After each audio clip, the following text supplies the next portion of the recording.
Thank you so much for watching our video. Please do not forget to like, comment, share and subscribe to Reality of Islam.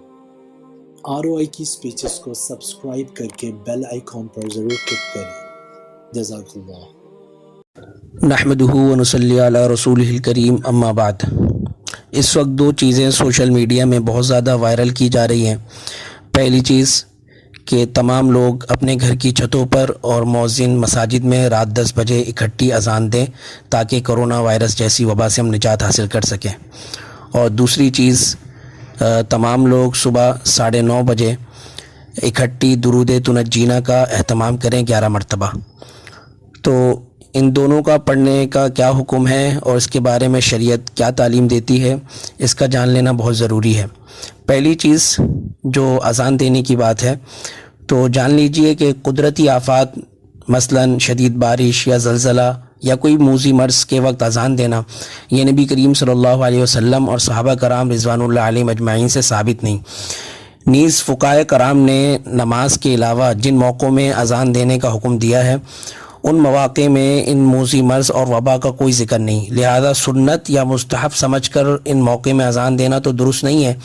البتہ اگر کوئی بطور علاج ان موقعوں میں انفرادی اذان دینا چاہے تو اس کے لیے گنجائش موجود ہے اور اس کا یہ عمل مباح کہلائے گا.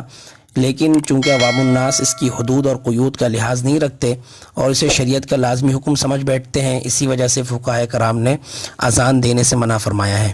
چنانچہ مفتی رشید احمد صاحب نے احسن الفتاویٰ میں لکھا ہے کہ بارش اور وبا کے وقت اذان دینا یہ سنت سے ثابت نہیں اور اسے سنت یا مستحب سمجھ کر دینا یہ درست نہیں. دوسری چیز جو سوشل میڈیا میں بہت زیادہ وائرل ہو رہی ہے اور لوگ اس کے بارے میں سوالات کر رہے ہیں وہ ہے درود تنجینا. سوال یہ ہے کہ کیا درود تنجینا حضور پاک صلی اللہ علیہ وسلم سے ثابت ہے اور اس کا پڑھنا کیسا ہے؟ تو جان لیجئے کہ شریعت مطہرہ میں مختلف الفاظ کے ساتھ درود شریف متعارف ہیں. ان میں سے ایک قسم تو ان درود کی ہے جو احادیث میں وارد بھی ہے اور ان کے فضائل نبی کریم صلی اللہ علیہ وسلم نے بیان بھی فرمائے، اور اسی درود کا پڑھنا سب سے افضل اور بہتر بھی ہے. دوسری قسم درود کے وہ ہیں کہ جن کے الفاظ احادیث میں منقول تو نہیں ہیں لیکن معنی کے اعتبار سے وہ درود درست ہیں. اور درود شریف میں تنوع پیدا کرنے کے لیے بزرگوں سے بہت ساری درود منقول ہیں. اس قسم کے درود کے پڑھنے کا حکم یہ ہے کہ یہ درود پڑھنا جائز ہے، البتہ فضیلت پہلی قسم میں ہے. تیسری قسم کے وہ درود ہیں کہ جن کے الفاظ بھی حدیث سے منقول نہیں اور معنی کے اعتبار سے بھی وہ صحیح نہیں، یا ناشرین نے من گڑت اور غیر مستند فضائل ان درود کے لکھ کر عوام میں پھیلا دیے. تو اس تیسری قسم کے درود کا یہ حکم ہے کہ اس کا پڑھنا جائز نہیں اور اس سے متعلق من گڑت فضائل کا اعتقاد رکھنا بھی درست نہیں. درود تنجی کا حکم کون سی قسم میں ہے؟ تو اس کا جواب یہ کہ درود تنجینا کا تعلق یہ درود کی دوسری قسم سے ہے کہ جس کے الفاظ احادیث میں تو نہیں ہے لیکن معنن چونکہ یہ درست ہے، ان کے الفاظ درست ہے، لہٰذا اس کا پڑھنا جائز ہوگا. اب یہاں پہ سوال یہ پیدا ہوتا ہے کہ جب درود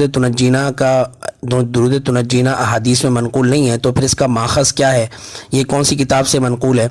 تو مشہور ادیب اور مورخ امام عبد الرحمن الصفوری الشافعی رحمہ اللہ نے اپنی کتاب نزہۃ المجالس میں اس درود کو ذکر فرمایا ہے اور ایک واقعہ لکھا ہے کہ کسی اللہ والے کو سمندری سفر پیش آیا اور راستے میں سخت طوفان شروع ہو گیا اور سب غرق ہونے کے قریب تھے کہ اچانک اس بزرگ کو نیند کا جھونکا آیا اور نیند میں نبی کریم صلی اللہ علیہ وسلم کی زیارت نصیب ہوئی.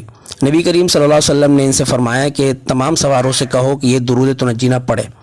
چنانچہ جب ان کی آنکھ کھلی اور پھر تمام لوگوں نے مذکورہ درود پڑھا تو اللہ کے حکم سے یہ طوفان تھم گیا.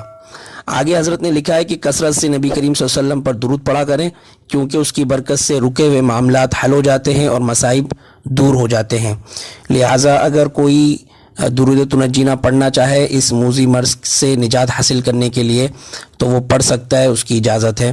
اللہ تعالی ہم سب کو صراط مستقیم پر چلنے کی توفیق عطا فرمائے. وآخر دعوانا ان الحمدللہ رب العالمین. Thank you so much for watching our video. Please do not forget to like, comment, share and subscribe to Reality of Islam.